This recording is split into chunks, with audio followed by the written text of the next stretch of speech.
So guys, I just got done watching Tatsuro Taira versus Brandon Royval, and I have to say, I'm kind of sad, I'm kind of mad, and I'm kind of annoyed, but still, that was a banger of a fight, right? That was freaking awesome to watch. So, Tatsuro Taira displayed some great grappling. Brandon Royval showed that he was way ahead on the feet. Kept on popping Tatsuro Taira's head back with straight shots.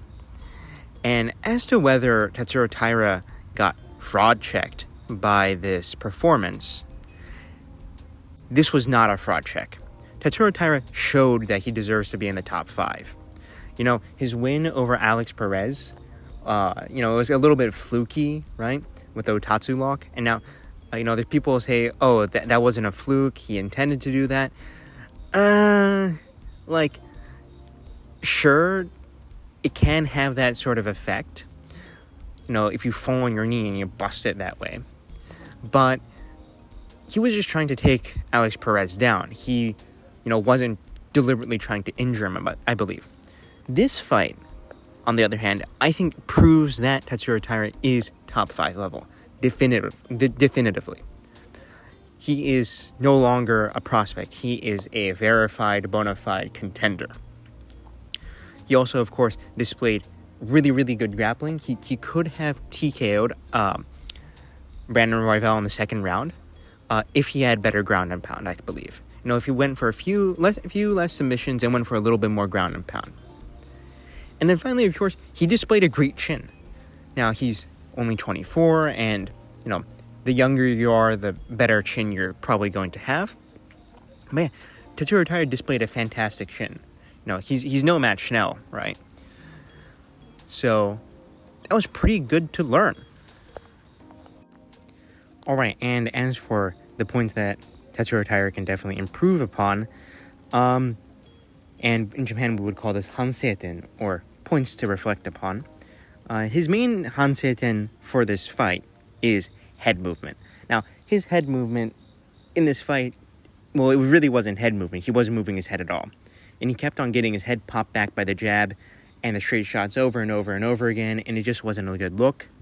He also got into trouble, right? He was in trouble a few times in the 3rd and 4th round. Not very good. And overall, his striking defense in general has something to be desired. And as for the reason why I think this might be the case, just based upon my experience living here in Japan, training some MMA here and there, one reason why I think Tatsuro Taira's striking defense might be kind of iffy is because the way that striking defense is taught over here, I think has a lot, it's influenced a lot, I think, by K1.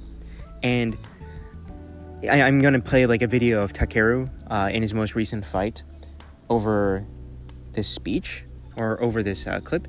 But a lot of the way that striking defense is taught over here is basically just raise your hands,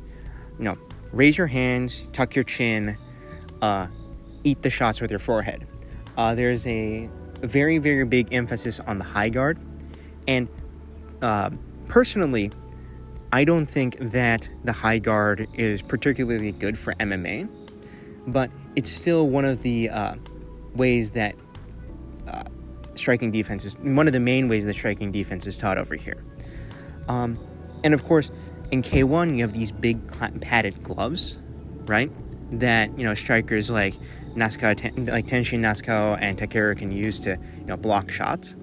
But, yeah, in MMA, you have these, the UFC's gloves are 3 ounces.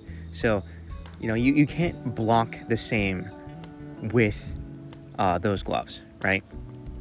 And as for the third point that he can definitely improve upon, I would say it would be the ground and pound. Considering how much control time he had in the second round against Brandon Royval, he could have gotten a 10-8 round, or he might even gotten a TKO, right? If he had better ground and pound.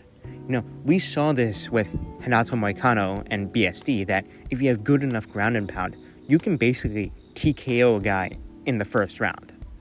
Of course, in that fight, Moicano did all of the damage in round 1, and then in round 2, when the swelling got bad, that's when the fight got stopped. But realistically, all that damage was done by the ground and pound in round 1. Now, one thing that Taira can definitely improve is his ground and pound.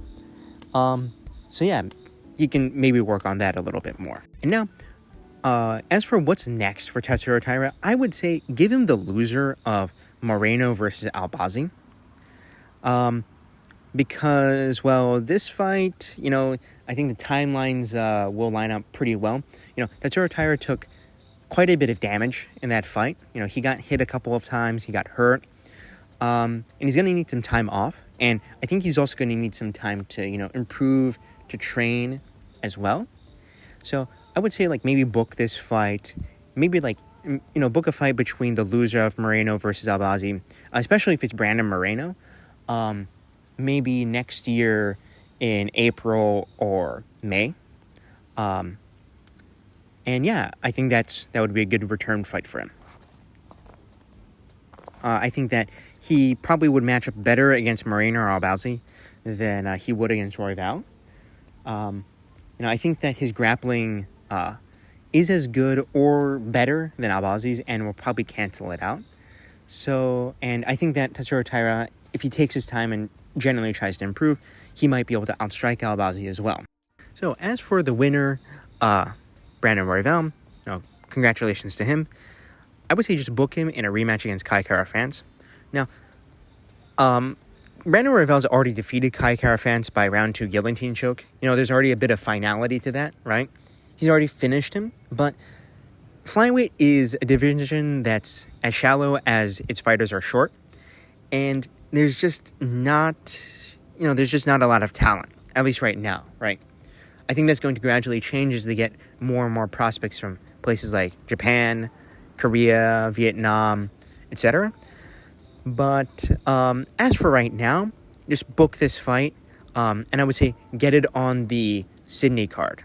Was it the Sydney card? I forgot where that fight is taking place. It's the Australia card, right, in February next year, where supposedly Dricus du Plessis will be rematching Sean Strickland. So, yeah, just book this fight, and winner gets a title shot against the winner of Kaya Sakura versus Alejandro Pantoja. So, yeah. Anyways, I would just like to say, if you've watched this entire video all the way through, yeah, thanks for watching, and if you liked the video, subscribe, share, whatever. Thanks.